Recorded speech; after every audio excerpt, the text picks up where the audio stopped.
Manpada police ठाण्याच्या हद्दीत डोंबिवली पूर्वेच्या सुदामानगर भागात एक औषध विक्रेता फसवणुकीचा शिकार झाला।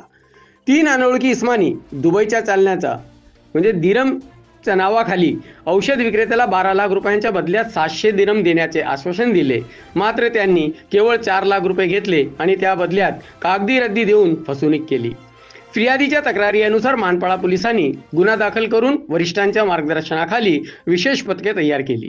मिळालेल्या गुप्त माहितीनुसार निसर्ग हॉटेल प्लावा परिसरात सापळा रचून 2 आरोपींना अटक करण्यात आली। पहिला 30 वर्षीय हसीमुद्दीन शेख तर दुसरा 41 वर्षीय मोहम्मद अबूबकर रज्जाक चौधरी हे अटक झालेल्या आरोपींची नावे आहेत।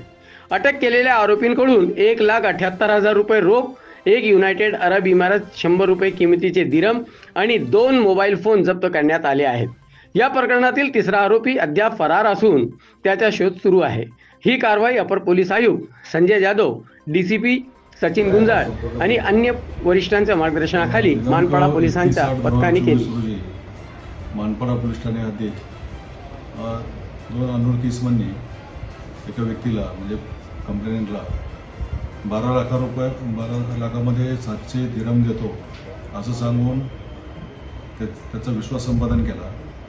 संबंधित कंप्लेंटने त्याला 4 लाख रुपये दिले आणि त्यानंतर हे जे 2 संशयित आरोपी होते त्यांनी फिर्यादीला नोटांचे बंडल दाखवून दिरम दिले असं दाखवून भासवलं आणि त्यानंतर फिर्यादीच्या लक्षात आलं की हे कागदाचे पेपर्स आहे, दिरम नाही आहे। यातून त्याची फसवणूक झाल्याचं कळालं।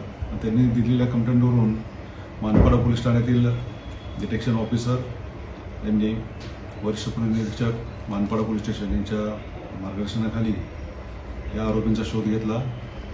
दोन्ही आरोपी मिळून आलेले, त्यांचा एक आरोपी फरार आहे अद्याप।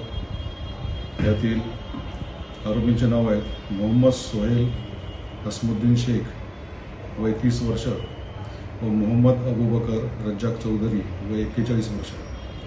हे मूळचे पश्चिम बंगालमधील आहेत आणि सध्या नेवाळी येथे चाळीमध्ये भाड्याने राहतात।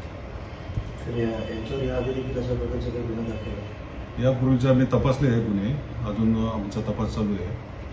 अजून काही नवीन बाब आम्हाला निष्पन्न झालेली नाही।